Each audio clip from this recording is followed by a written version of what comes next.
Salvation requires the acceptance of but one thought. Well, will we accept it? We all, obviously, for varying reasons, have a tendency to want to back away from this thought. Maybe not reject it entirely, but not to wholeheartedly accept it. So let's do something for one another. Let's all of us agree that at least we would like to accept it, and then ask for the God Self to simply make our will known to us. Let's do that. It's interesting that the one thing there have been some studies, but not a lot, of asking the question, where does the motive for the meditation come from?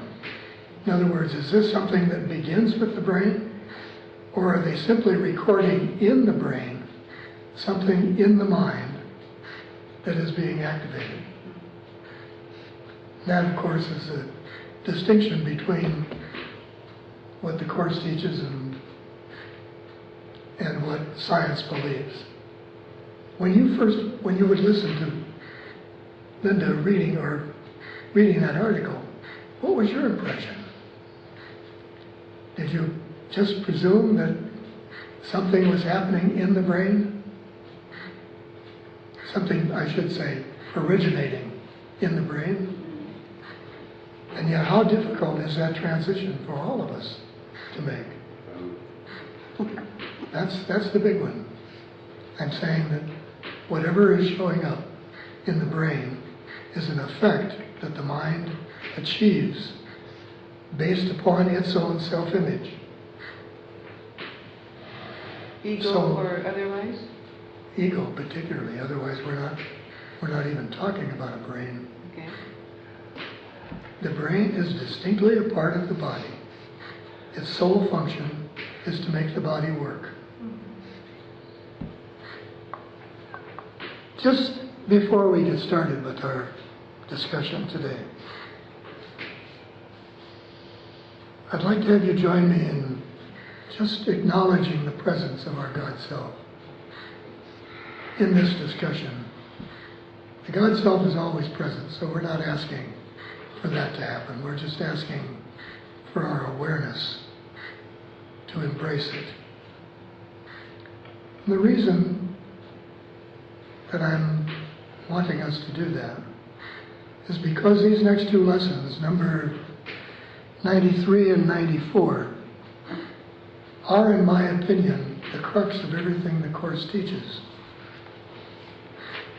That the lessons leading up to 93, well, you might say 92 or 93, but right here where we are today, the lessons leading up to this point are to lay a foundation in our awareness for us to go into a space in awareness that normally we don't approach. And then the two lessons themselves are very explicit on telling us exactly what it is that the Course teaches. And then the rest of the lessons, as they will unfold, are to answer all of our "yeah, but" resistance. So, for me, it seems very important where we are now for us to recognize the critical mass, so to speak, of what this Course is teaching. Now, having said all of that, do any of you have any comments about your impressions or feelings of feedback that you have received as you went through? Well, the one thing to keep in mind as we begin lesson 93 is that it is His function, His purpose, His being Jesus' purpose, to make it quite explicit that the world is made of thoughts. This is not a place of sticks and stones. This is a world of thought. So let's let that unfold as we begin to discuss specifically what he begins to teach us here in 93. How many of us would go home right now and turn on the television and look at what was happening in Syria and say, that's my backyard, that's my neighborhood?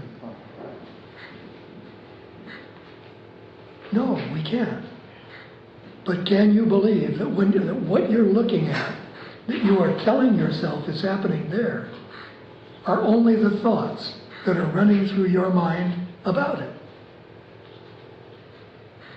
And if this world is in fact an experience of our thoughts, then how are we to make a distinction between there and here? This is really important, friends, really, really important. Because this corner, coming around this corner, is so vital to our moving ahead. Let me try to give you an overview. I just made some notes this afternoon of how I might see this in the bigger picture, so to speak. You first can understand, or I can try to understand at least, how he tries to convince us, he being Jesus, tries to convince us that this is a world that is made up totally of our thoughts. There is nothing physical about it. It evolves from thoughts changing, not form. We haven't gone from the caveman to reaching the moon based upon our physical evolution or the evolution of our science. This has all taken place because of the evolution of our awareness.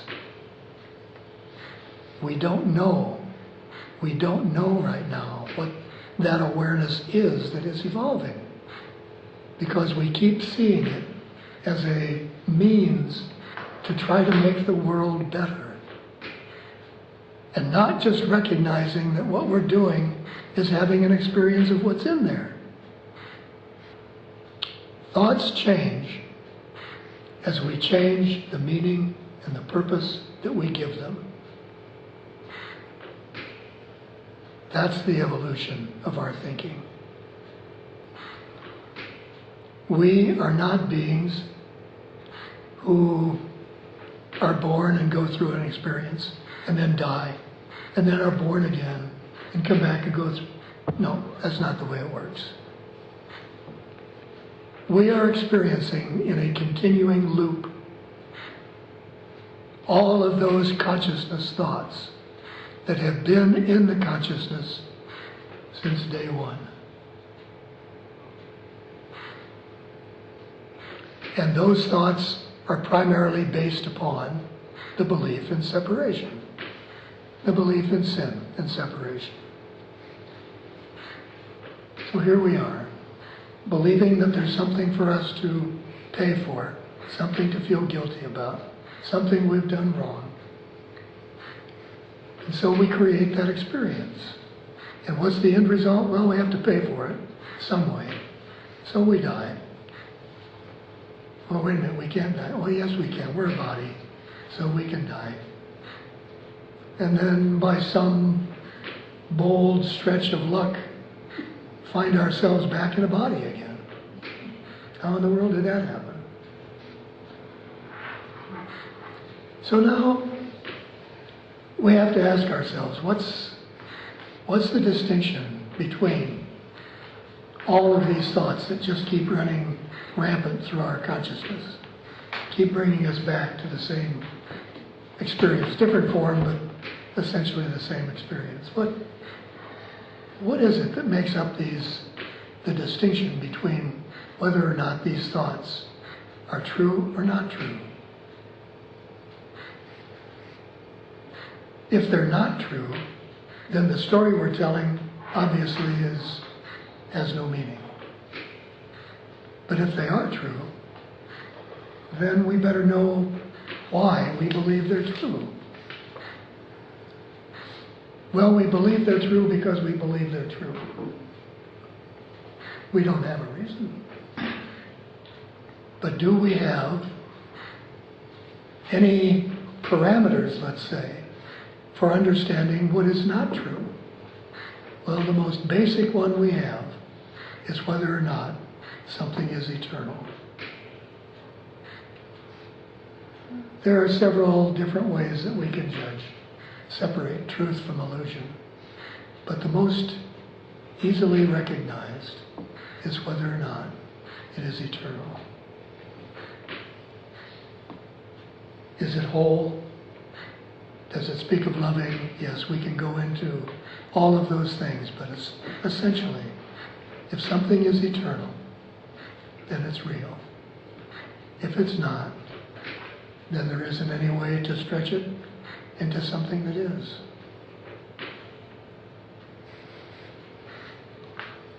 One of the crucial points we'll be covering in today's lesson is simply this. Where is here? When you say, as long as I am here in this body, then that's what I relate to. Yeah.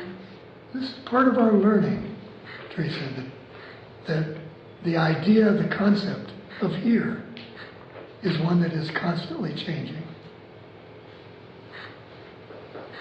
And because it can constantly change, it can't be real. It is not eternal. So I can say to myself, as long as I am here, and what I really mean is as long as I have decided to maintain this belief. But you see, there is nothing about that belief that cannot be changed. There is nothing about that belief that is real, and so it must change. So what do? I say to myself, well, then there must be another reason why I am resisting letting go of my concept of being a body.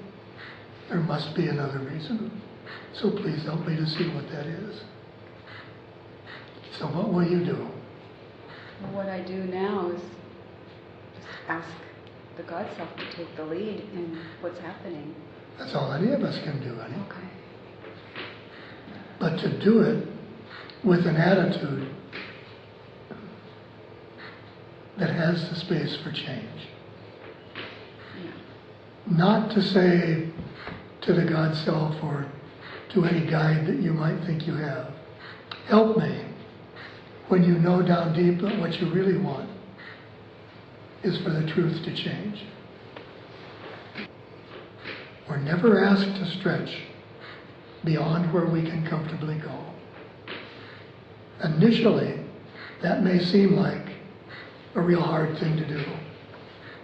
But there's always a way to place our trust in what is true more than we have the ability even to experience what is false. Because what is false, as I say, is bound to change. And what is true is changeless.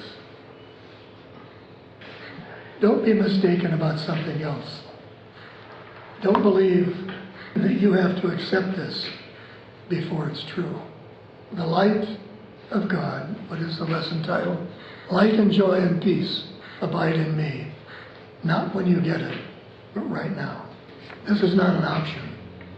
It's something that's true about you right now. The only option we have is either accept it or continue to deny it. That's all. And as you just said, we can't forever continue to deny. Otherwise, we wouldn't be looking. This paragraph contains the key to changing the direction of our learning. We are now going to concern ourselves with what's real versus what is not real, based upon a thought being in alignment with the will of God or not. If it's not in alignment with the will of God, it has no meaning.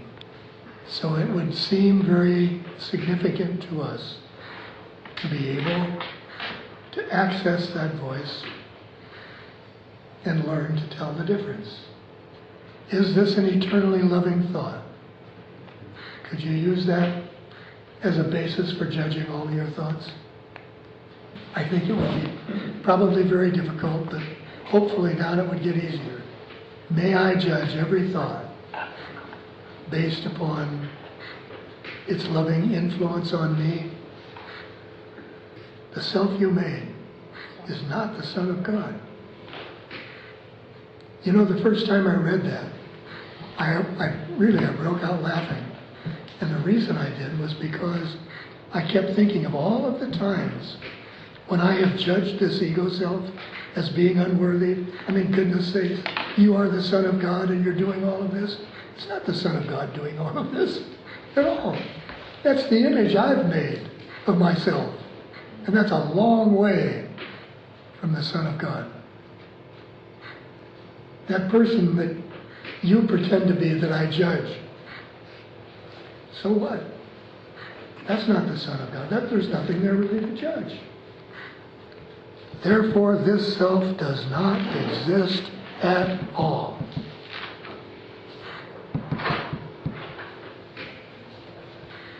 Well, there we have it. What's the famous line in Shakespeare's play, to be or not to be? The thought of the ego exists, but it's not real. But Sam, that thought exists only based upon what Tom just read a few minutes ago. That thought is only contained in the ego's perception. Once the ego's perception is gone, that thought is gone.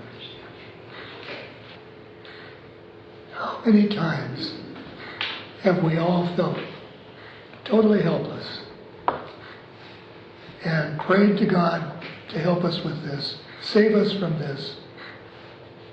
And all of the time, these so-called prayers were emanating from a self that doesn't exist. And then we sit back and wonder why God didn't help us. Have you ever felt that? Have the doubts ever arisen in your mind because of that? Goodness sakes. Everything I'm studying must be crazy because God's not there to help me.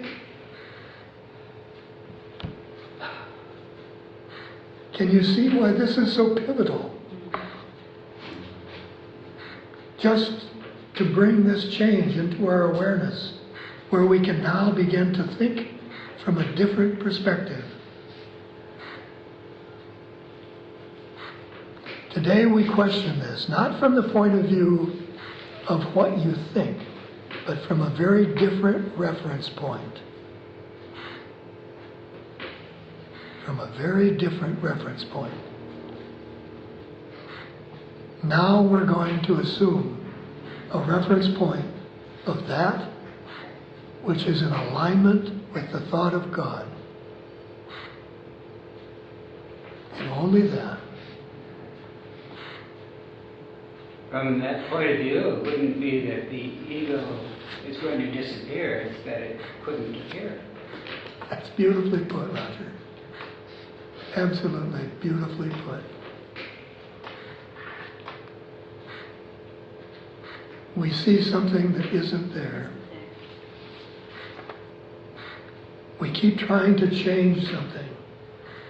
We keep trying to change this ego self. Instead of stepping back and saying, God is not there, therefore it does not exist. Can you begin to feel the freedom that comes from this point of view? And can you begin to appreciate when he says, you can't do this by yourself. If you could, God wouldn't have had to go to the trouble of bringing the Holy Spirit or the God Self to you. This thing, this idea, this presence must be accepted and experienced as absolutely real. Salvation requires the acceptance of but one thought. Well, will we accept it? We all, obviously, for varying reasons, have a tendency to want to back away from this thought. Maybe not reject it entirely, but not to wholeheartedly accept it. So let's do something for one another. Let's all of us agree that at least we would like to accept it. And then ask for the God Self to simply make our will known to us. Isn't it amazing how we accept the things we accept and reject what we reject? We reject the offer of it being recognized that we are totally loved, and become very willing to accept that we need to defend ourselves against one another, that potentially we can be harmed, that fear is real, that we're going to die. What is it? Have you ever asked? Have you ever asked what it is that keeps you from making that choice? But if it weren't for the feeling of a sense of loss, why wouldn't we accept it? The only other word that comes to mind would be trust. Amen. Yeah, that's That we trust 100% that we're going to something better. yeah, that's important. I can remember asking Brother once about why I didn't feel completely loved. You know, I said that would seem to be what I would want the most, is to know that I was completely loved. And he said, do you trust love? Why wouldn't we trust love? But the point is that I didn't, and that's why. Well, the ego love is never eternal.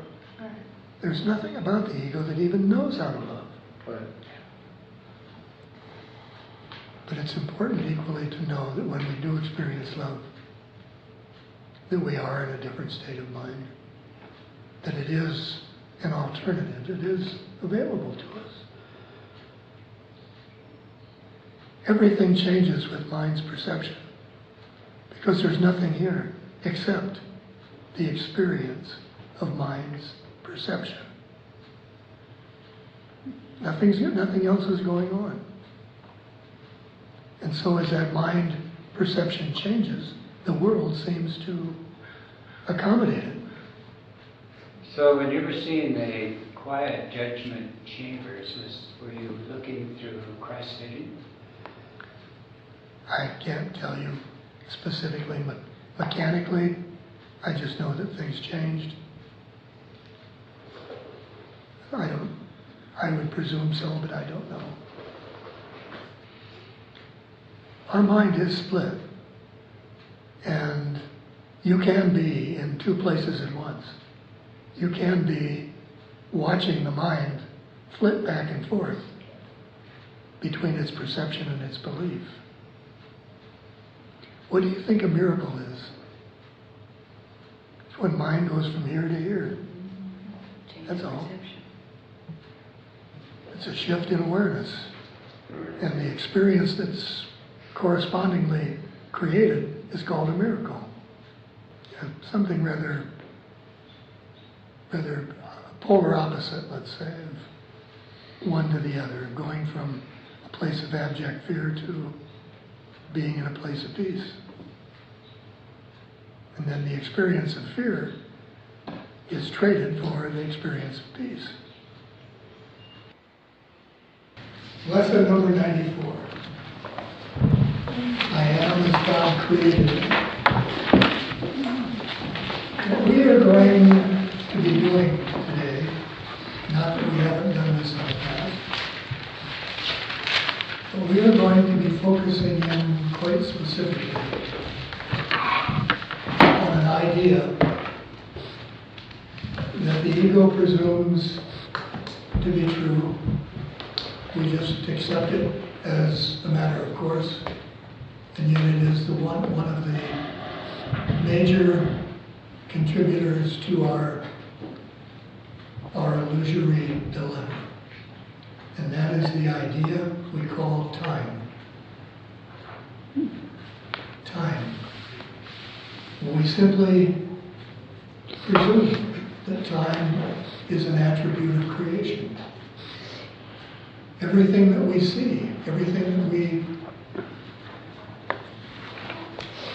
that we think is a part of creation has an age.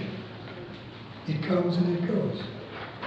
And so we are being asked now, in fact, throughout the course, obviously, we are asked to give up that idea, to consider the possibility that all of the stories, all of the worlds that have come and gone have been simply thoughts that have been transiting through the mind.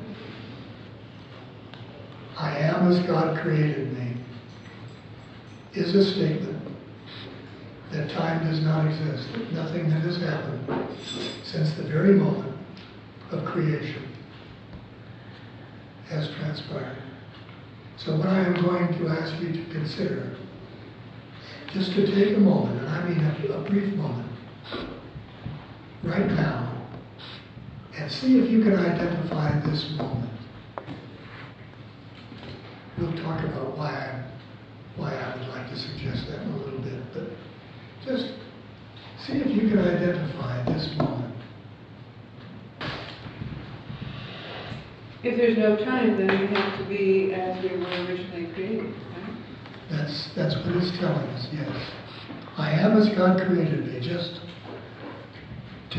leapfrogs over all of the stories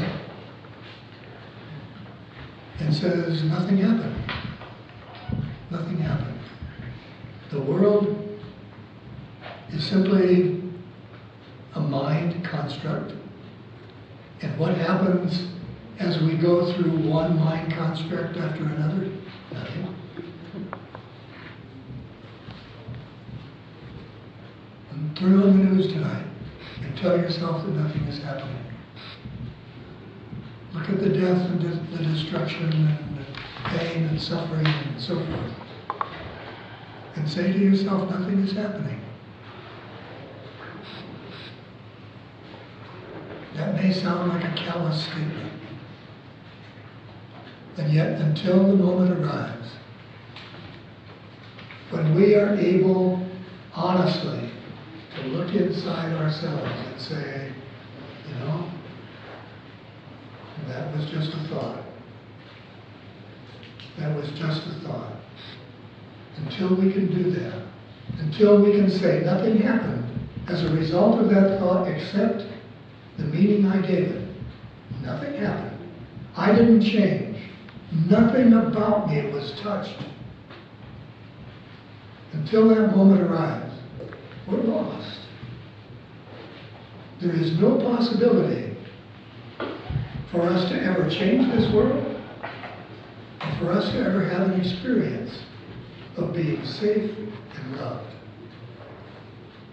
Can you recognize that? I mean, this is the enormity of what this idea called time has done for us.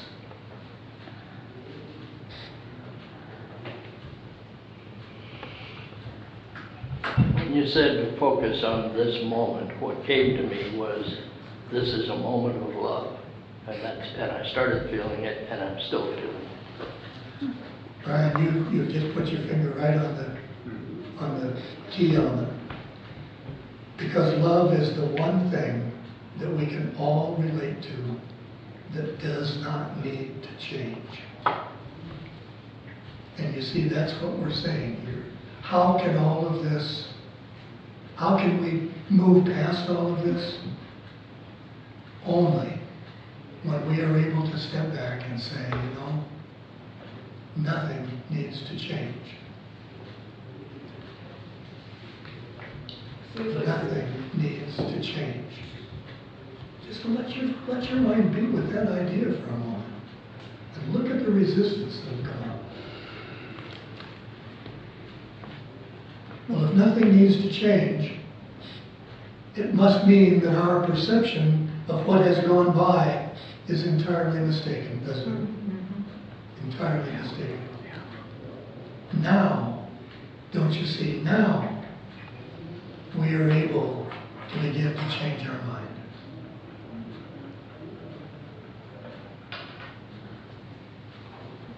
If that moment ever crystallizes, and it must, of course, where I can look at myself and I can look at you and say, you are as God created you. You are today, this moment, this instant, exactly as you were in the instant of your creation. Now everything can change because nothing needs to change.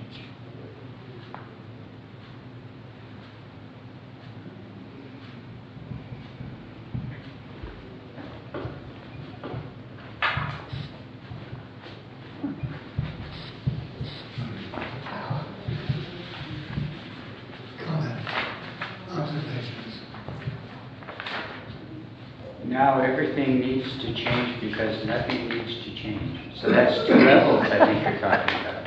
I say nothing needs to change. Nothing needs to change. Period. Why? Now we can change everything because nothing needs to change. Now we can go back and rethink all of the perceptual concepts and ideas that we've gone through in the past. Say, wait a minute, maybe that was simply wrong. Maybe that was just an error in judgment.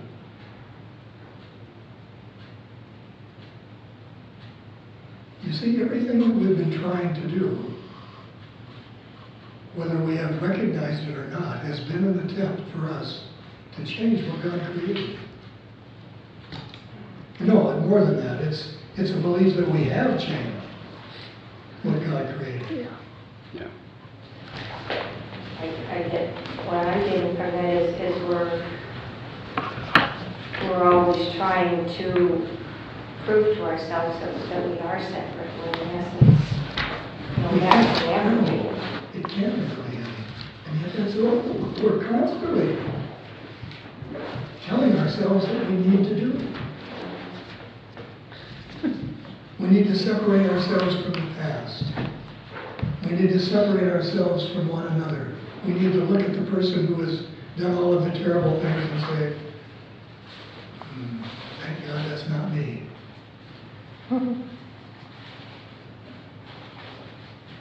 Remember the old expression, there but for the grace of God go I? The truth is, there by the grace of God am I.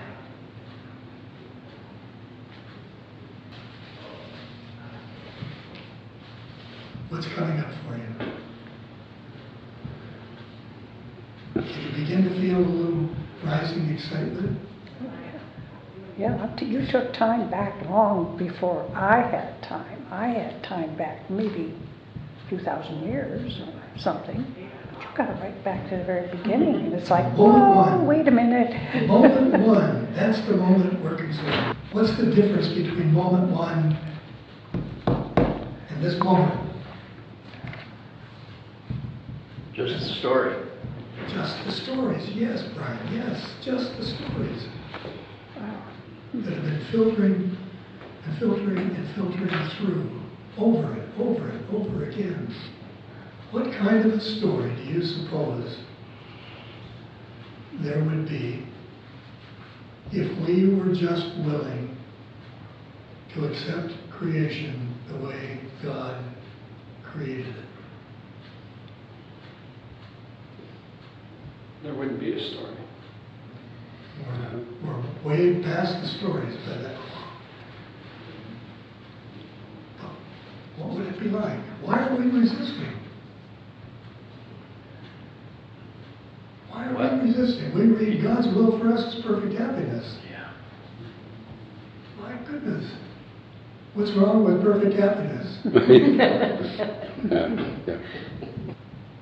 Actually, just stop and think for a moment, any moment, that you would like to recapture when you felt completely loving. Is that a moment you want to change? Is that a moment that you're judging? No, it's only those moments when we felt there was something wrong with us that we looked at the world and found something there that needed to be changed.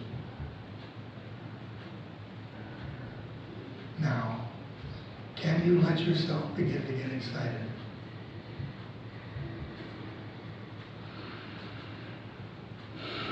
If you can, watch what comes up. Watch what your ego will try to present you. Because those are the blocks. Getting right back to the foundation of why the Course, or what the Course says its purpose is. It is to help us see and remove the blocks to our awareness of love's presence.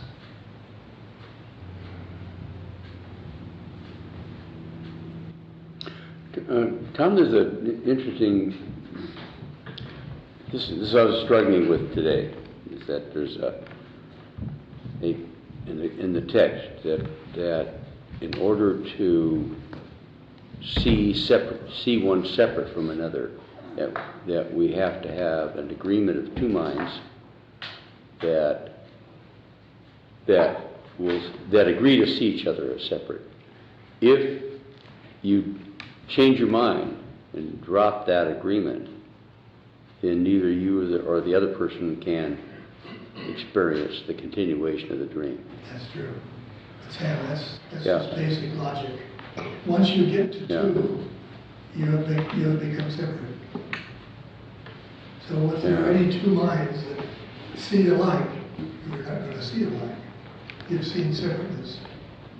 You see, it's the recognition that there is no distinction between the two that always leaves one as the point of view.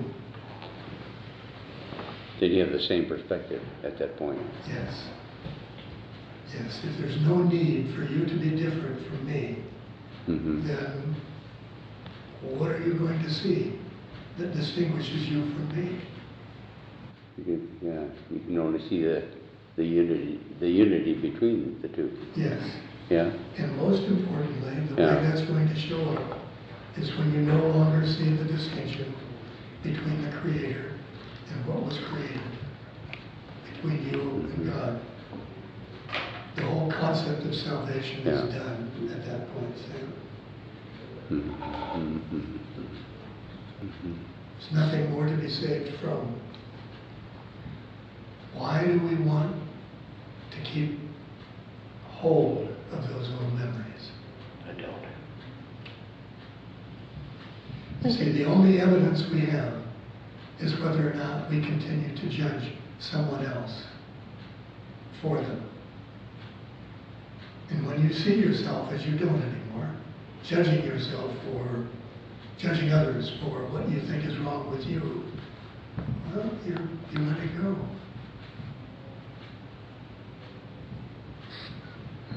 That's big. We're judging others for what we think is wrong with us. Yes, that's the only thing we can. That's the law of perception. What do I see? What can I perceive? It's all a mirror.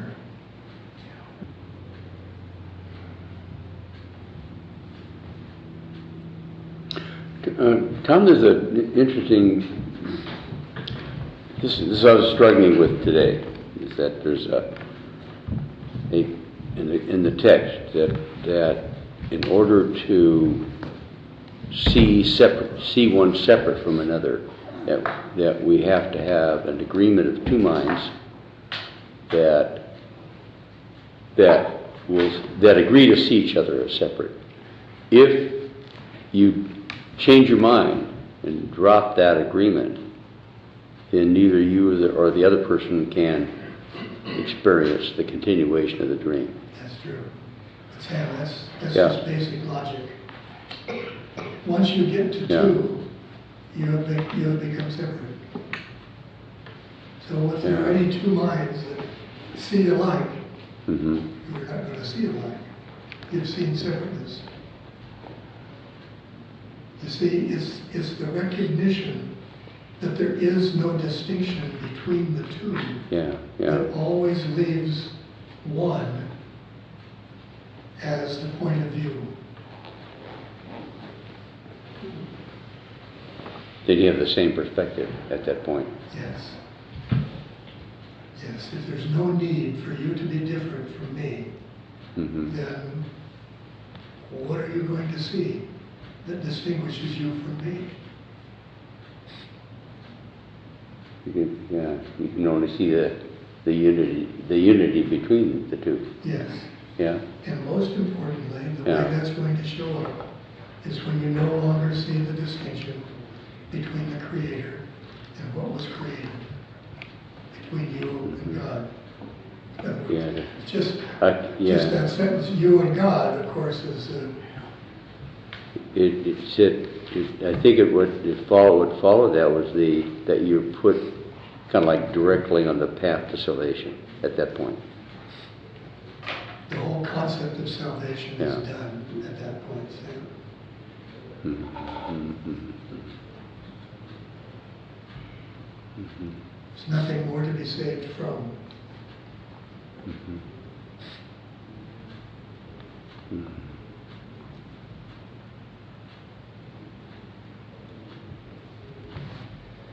And you begin now to feel the ego's resistance. Yes. Yes.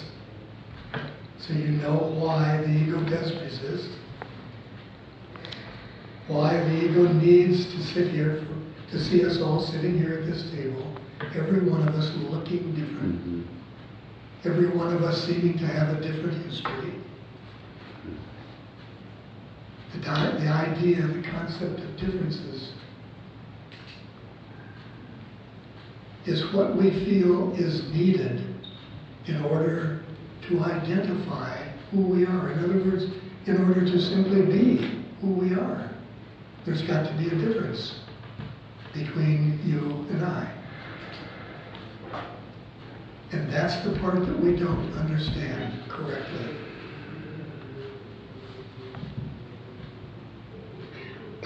And one of the key elements for our not being able to understand it is this thing we call time.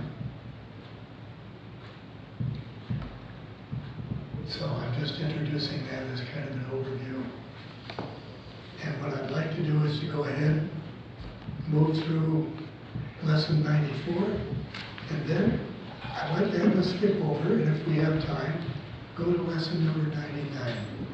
Because the two, somebody when they put the course together really screwed up, because it should be back to back. There's a complaint box.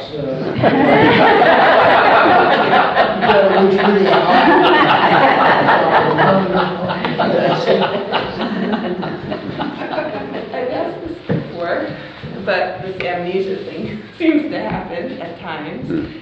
And what it is that when I see that fear, because it's fear coming up, the fear of letting go of anger, resentment, the separation, the fear of letting go of separation comes up, the need for prayer like it seems like it's really hard to force feed it and say, okay, now you know this is an illusion and you know you're one with somebody, yet so I can head myself into it, but the question is to heart myself into it. You know, I have a personal theory about why we go through these periods of amnesia. In my head, The general anyway. ones. For instance, between lives, when we think the body dies and then we think it's reborn and all of that. My personal feeling is that we don't remember. We pretend not to remember anything that happened in there simply because there is no way for the ego's perception to survive the awareness of what it's like when the transition has been made and then transitioning. There's no way for the ego's perception to really explain that. Have any clue as to why that can happen and then still have us believe that everything is so terrible. So I think we very conveniently just say, well then, I don't remember.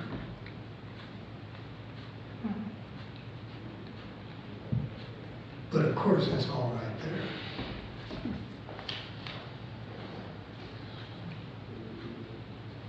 If we remembered one life, I'm sure we could remember many others, and then we would all see the pointlessness of it, I would expect. Well, yeah, I mean, You see it as a dream.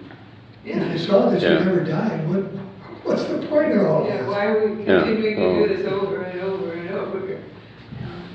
Yeah. And in the book it says that beside the dream are better dreams. It's a matter of choice then. Beside every dream is a better dream. I think that's the way it was put. He says at one point, Sam, and I Yeah. think it's in either this or the lesson we'll go into later, Yeah.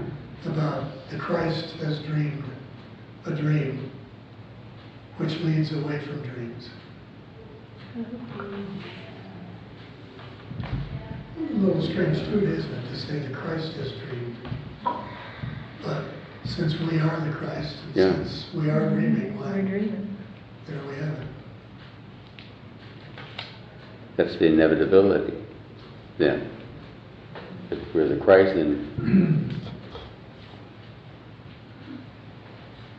salvation is the certain process then. Salvation is certain. Yeah. Yes. Oh, yeah. The only thing that seems to be uncertain is when we rely on the ego's perception. And that, of course, is what we've come to rely on. And that's why we can't trust it. That's why we can't look at the world and see anything really changing there. Can you begin now to feel the ego's resistance? Yes. Yes. So you know why the ego does resist. Why the ego needs to sit here, to see us all sitting here at this table, every one of us looking different. Every one of us seeming to have a different history.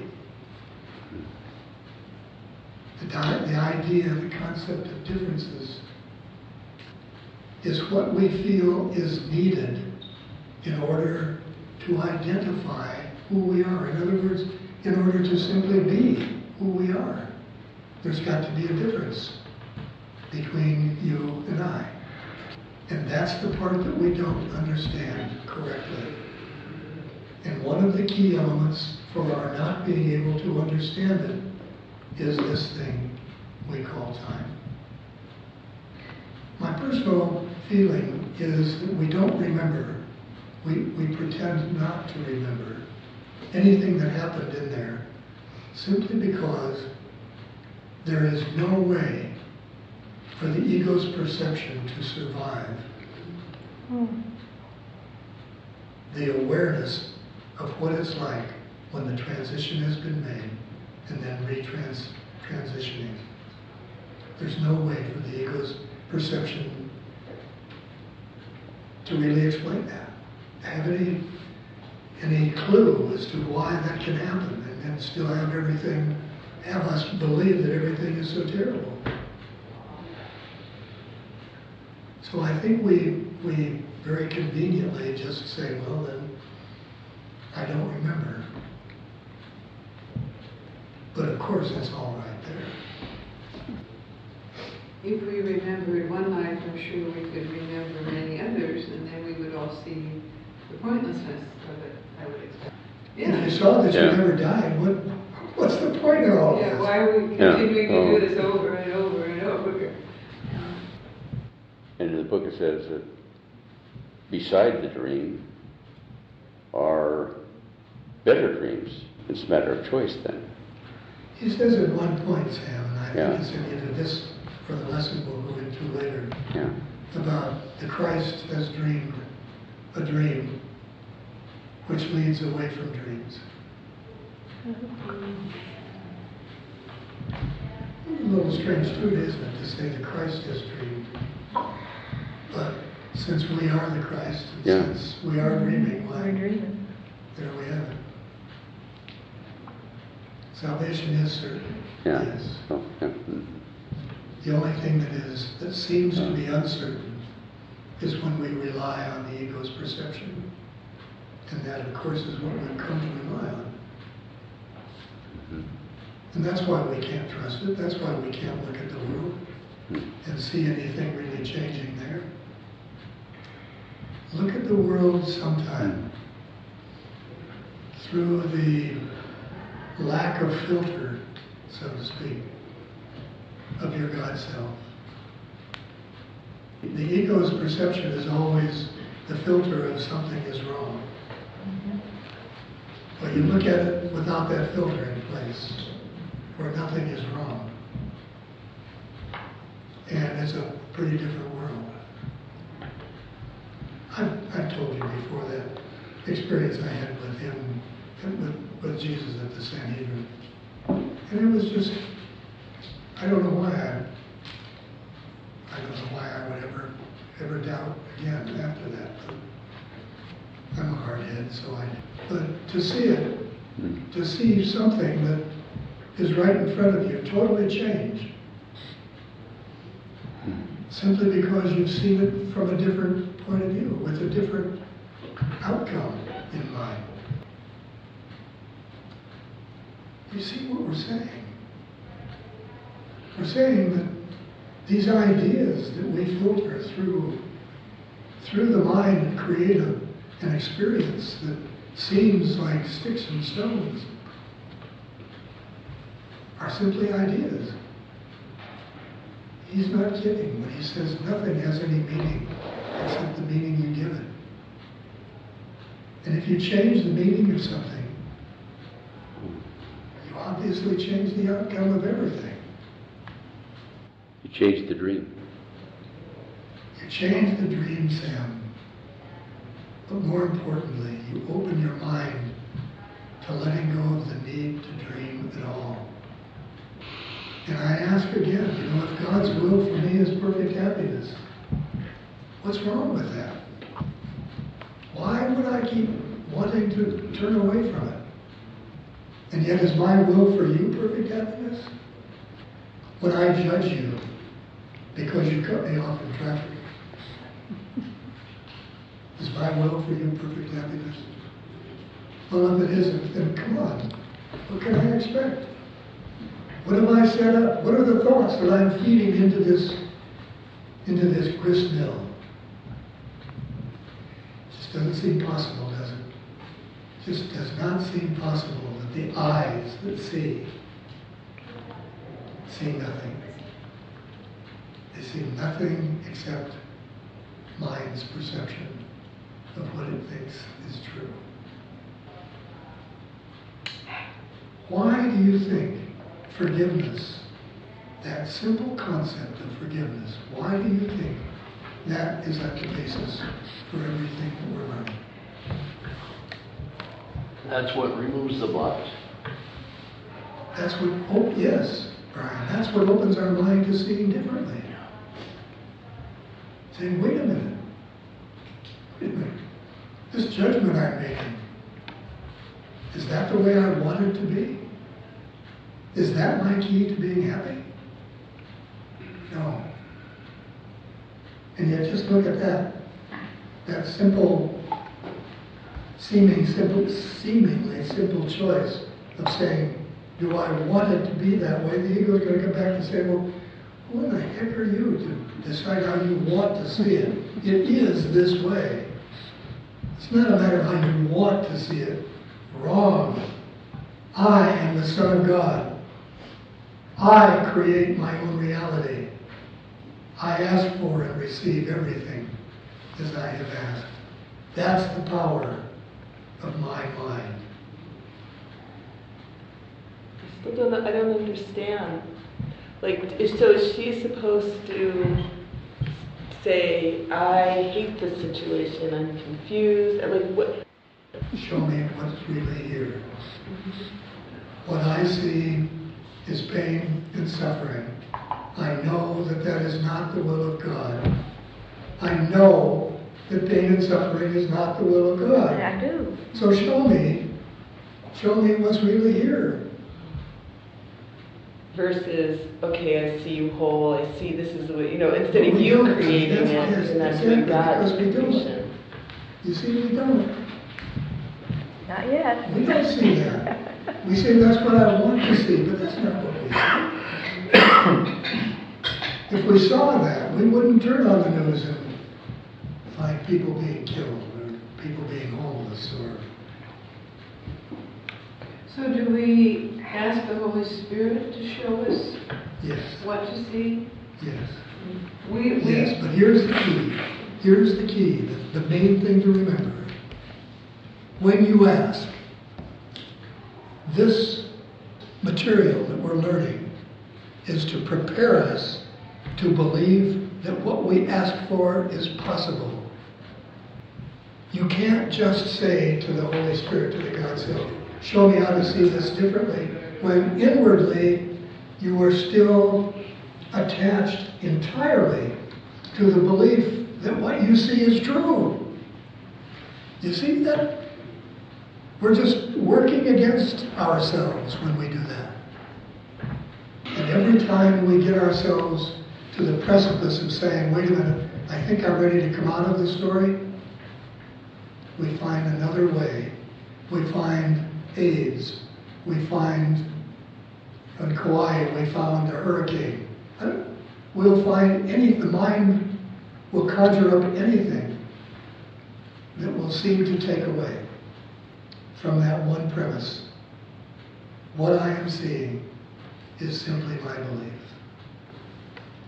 Tom, even in this drama, in this dream, I think it's possible, and in my better moments, I think it seems real that I can wish for happiness for everyone that I see and think about. But I'm not sure quite what's going on, but it seems real to me. That's great, Sam. That's great. It is real. That part of your mind is real. Here's the only thing that you have to be watching for, so to speak. Are you wishing for it, believing that it can happen? Or are you wishing for it, secretly believing that it can't? That's what you have to pay attention to. You watch, you ask, how am I wishing for this? Do I believe this is possible? Or do I secretly feel as though... I'm not at the certainty stage. What comes to me is it highly plausible. You can find a certainty in those moments. If you ask, if you bring yourself, not just to say, gee, I wish, but if you say, wait a minute, God's help, help me to see the truth of my wish. Now you can move yourself into a different awareness. You see? Yeah, it keeps coming back to asking the Holy Spirit to help you see this, right? It does, over and over again, 100 times a day. How can we see this explanation other than it didn't happen?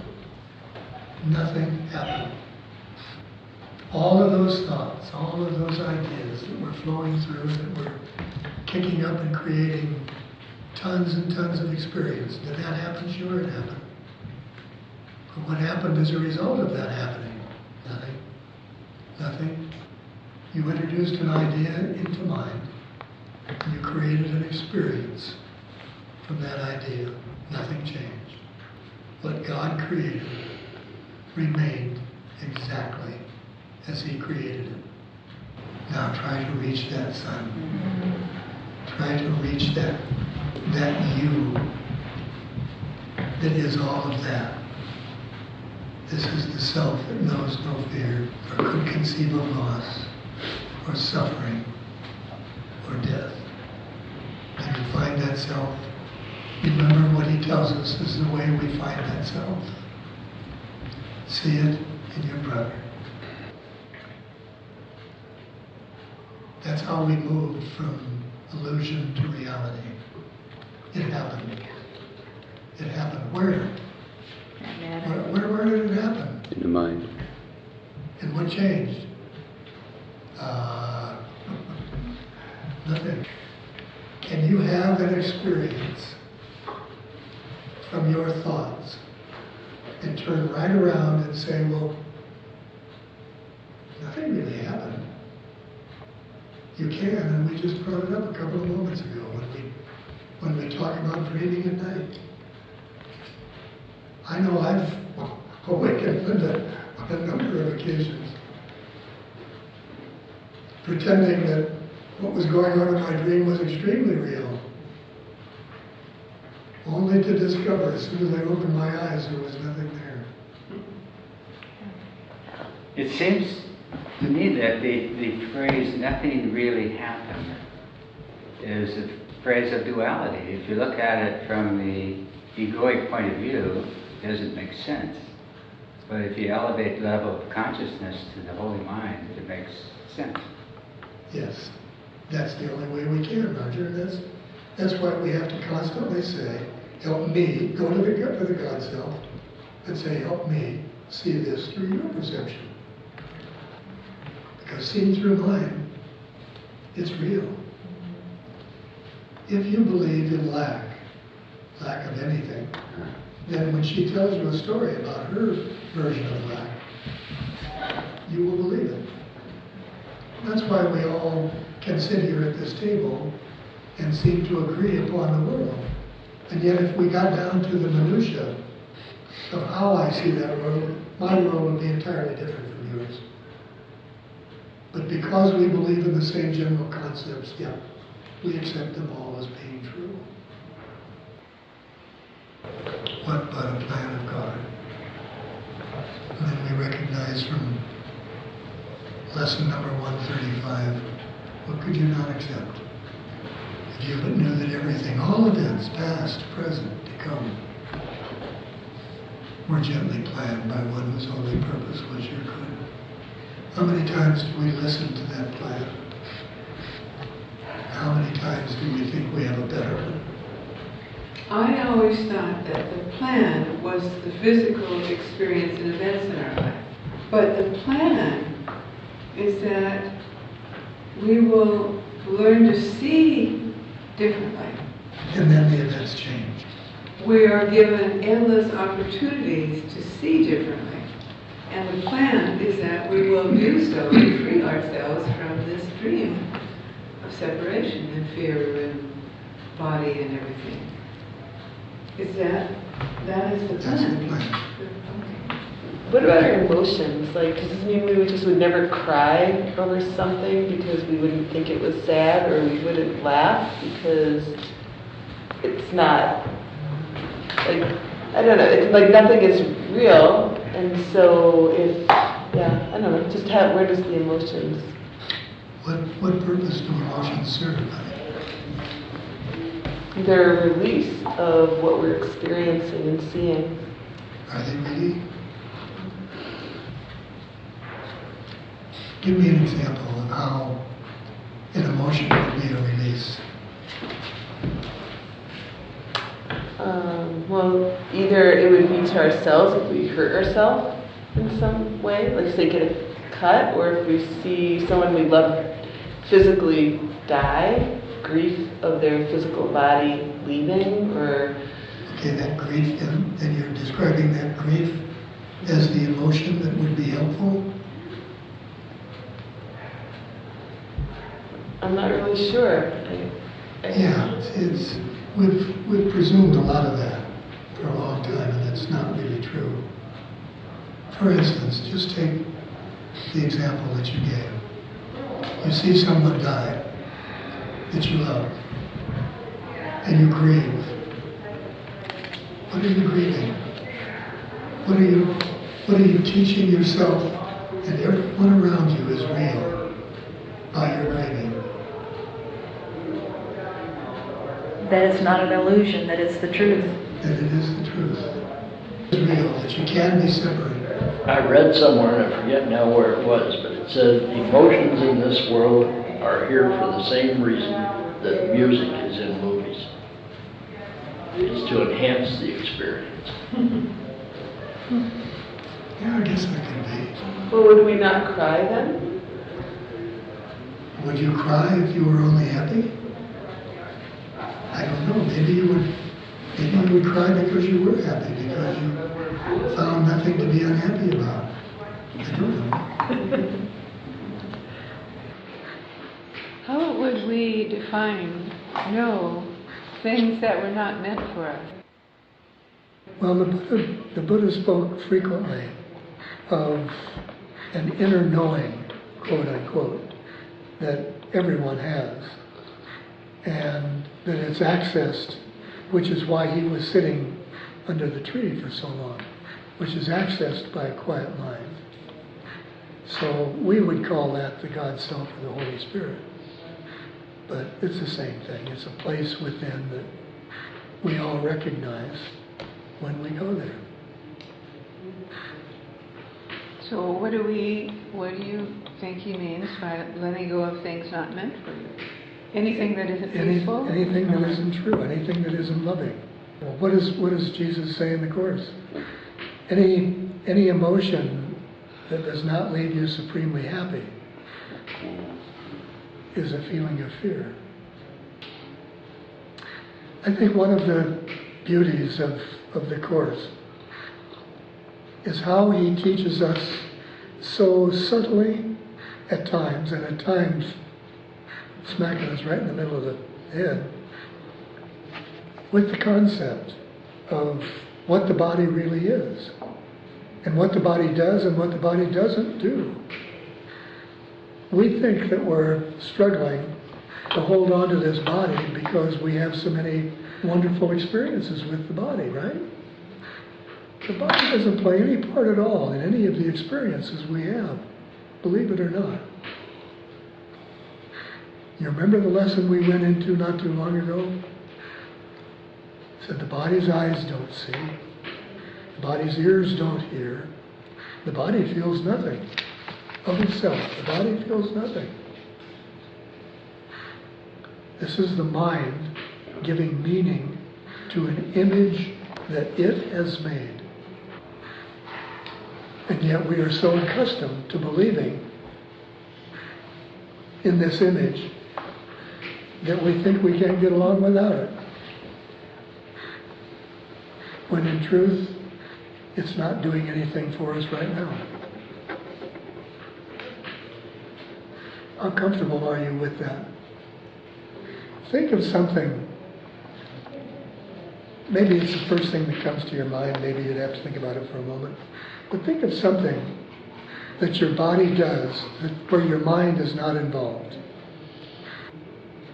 You see, even to ask that question is the epitome of something that is superfluous. Because how could you be aware without your mind? How could you be aware of anything without your mind? So what is the role that the body plays? Well, I think as many different ways as he has of telling us, we need to constantly remind ourselves the only role the body plays is the one that makes it validate our thought of separateness. Just that. It constantly provides the mind with the vehicle to believe there is something outside itself. Pay real close attention to the words that he's speaking here. Because there's so much insight that we can have a tendency to just brush right past. When he says, this sense of being split into opposite induces feelings of acute and constant conflict. Are you familiar with that? As you go about your day, have you ever asked yourself, where in the world is this coming from? What is happening with my mind? I mean, I do that more often than I don't, it seems. This is the essence of the entire teaching of the Course.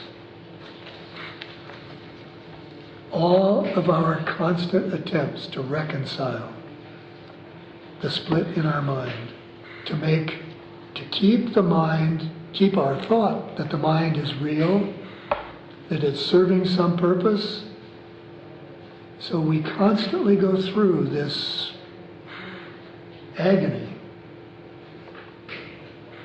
of trying to correct our thoughts, bring them both into some form of rationality where you can believe that the two are real. All we have to do is figure out a way. You're familiar with what I'm saying, right? And he's saying, don't go there. This is never going to work. Only one exists. Well, obviously, we experience both of them. But when he says only one exists, he's saying only one is true. Only one is real and has any effects on the truthful nature of our being. Are these two incompatible thoughts? One is the sense of unworthiness, and the other is the desire to be loved and loving? Yes. Okay. Yes, we could say one is the belief in sin and separation, and one is the belief in God. Don't you see how those two beliefs are incompatible?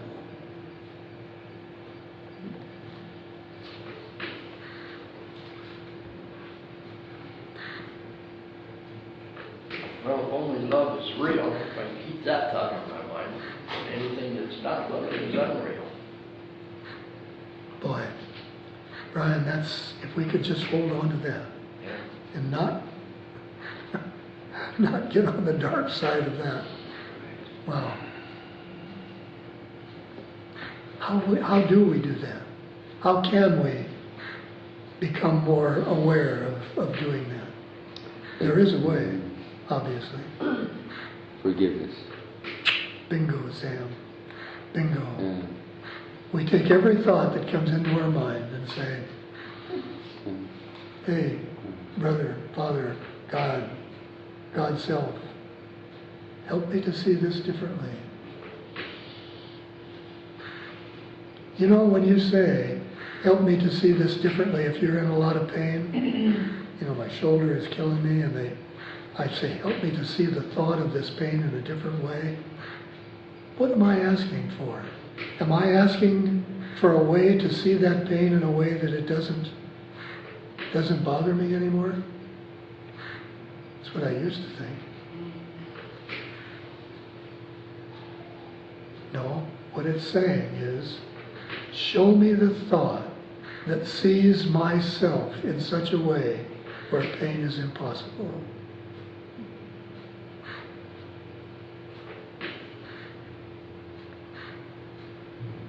The vision that the Holy Spirit has for and of us has no room for pain, because there is no room for being separate from your whole self.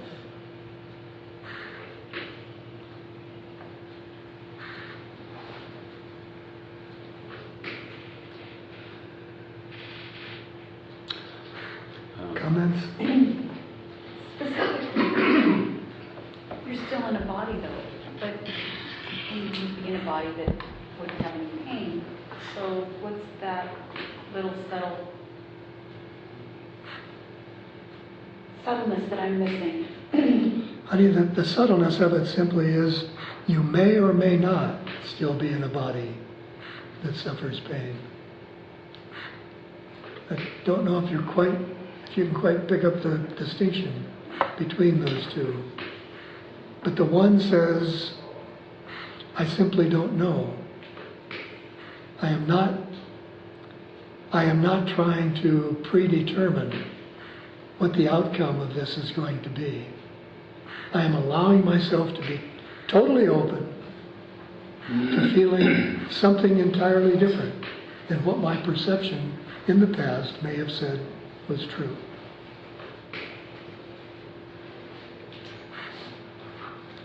So, does that help, or do we need some more clarification? Do you need more? Okay, good. Okay. Then do this for us. Take the same question that you had and pose it here in a different way.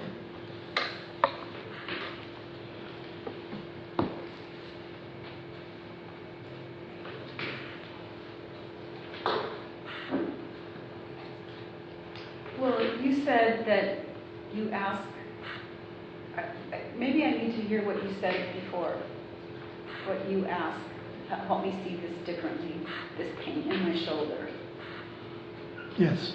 I am not asking to see the experience of the pain in a peaceful way. I am asking to see the vision of myself more clearly so that I recognize there is no pain. In that perception of me, there simply is no pain. If you saw the God self, and only the God self, you would see no pain. There would be no pain. That's right. Would there be a body? That's my question. Yeah. Okay, that. It can be. Well, now, what makes a body? Without a separation. Yes.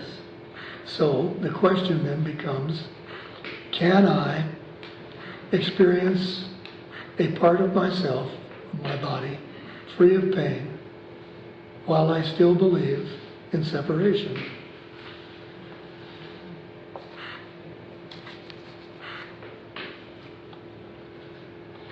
So we're actually trying to go beyond cause and effect. We're trying to get a clear definition of cause and effect. Beyond the belief.